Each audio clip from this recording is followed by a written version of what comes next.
So just, You guys want a drink of water or anything? You okay? I'm good for right now. Yeah, I had my water bottle in the car, so I'm Okay. good for now. So just give us your name, where you're from. Well, my name's Don Lombardi, and I'm born and raised in Mesa County. We moved here when I was 13 to this ranch from a small farm down towards Grand Junction. So I've lived here we'll be 55 years in March, this coming, I guess next March. Might have been this March, I haven't counted backwards enough. And basically it's just been a kind of hard scrabble place for all those years. My folks worked very hard. We moved into a mining shack that used to sit right outside here. And he worked for a couple of years and finally was able to get a loan to build this house, and we built it. So my granddad had a sawmill, and this was his last project before he retired. I helped, we haul logs off of Grand Mesa, and he'd saw them up out here, and he had a mill out here, and then we built this house. And so that part's kind of the history of this, and we just run cattle, a small herd of cattle. It was, before we bought it, it was a dairy, like a great big dairy. They just sold milk and cream, that is. But we just had cows, and then when we were able, we started growing vegetables for the farmers market in Grand Junction, and did pretty well until 1983 when Grand Junction went through its second big bust in 30 years. First one was the uranium bust. Next one was the oil and gas boom and bust from up at Parachute. And this was sort of a bedroom community at that time, so they just built like crazy. And about 4,000 people moved in to work in that project, and then when it closed overnight, then they all moved out and things just went quiet here. And then again in about the 1990s, people started to slowly move back. There wasn't anything to draw them much yet until about 2000 or late 1990s when they started talking about oil and gas development up here in this area, in the Whitewater area. And the first group that got the leases was called Sunnyside. And we had worked with the BLM for several years to back up just a little bit. Under President Reagan, they were going to sell off as much public land as they could, because they didn't feel we needed public land. They were going to sell it off to pay debts. And after Reagan was gone, but there was 1,200 acres in this area here that the BLM was going to dispose of, and some of the BLM employees would come out and talk to us and say, "We don't want to see this happen. Would you like to see that happen?" And I said, "No, I don't want to see that happen." So we started having meetings with the county and the people in the city, and all people come together and did not want that to happen. So the BLM agreed that if we would get together and form sort of we call it Grand Mesa Slopes, for lack of a better term, and present to them a plan, they would take it back and manage it. So that's what happened. And along that process, here comes the leasing oil and gas people showed up. And all of that interest in keeping that land public and taking care of it and putting money into it just died overnight. So when the oil and gas people showed up, when we were able to do trade with the BLM combined properties, because they were in checkerboard fashion, private and public. So they allowed us in the city to block in some of our land, which was a good deal, but in the process they leased our land for oil and gas they didn't tell us that. Never squeaked a word. So what year was the oil and gas lease? Right around in the 90s? That was in the late 90s.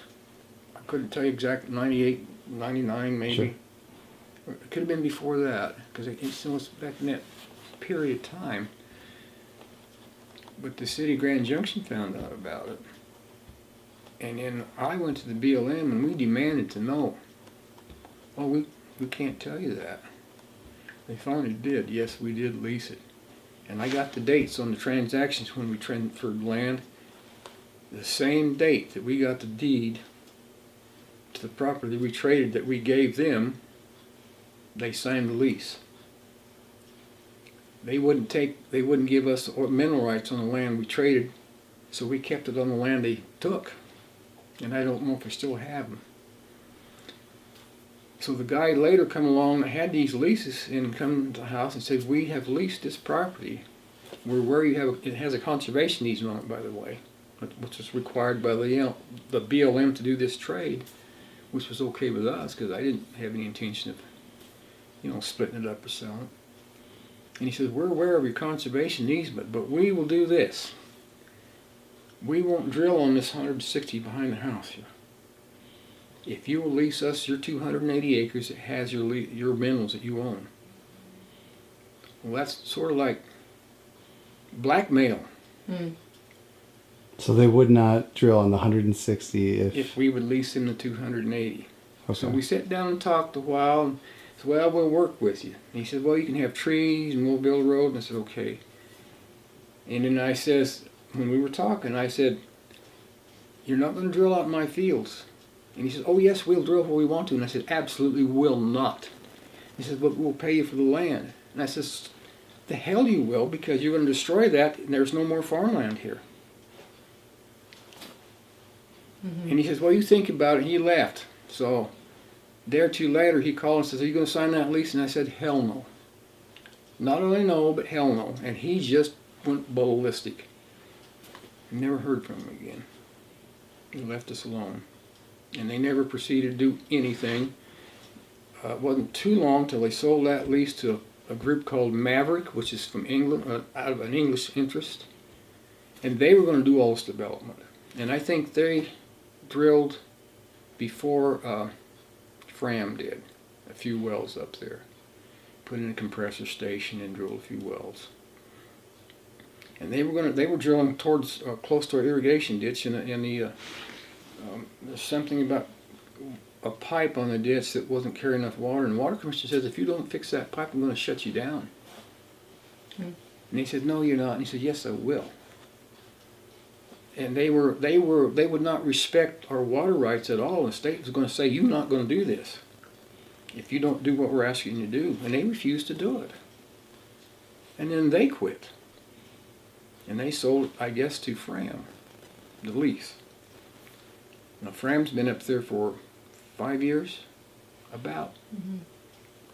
They are the only group, I'll say, that fixed up the roads and fixed all the spillways where the water runs into the draws and stuff. And they did do that work, but they haven't proceeded to drill, I don't believe. I think they got in trouble once for trying to drill before they either had a permit or permission or whatever. But another issue has come up with them, before I get to what they were going to do to me, was all that gunk that they build on the roads and where they spill comes right into my ditch. It all drains this way.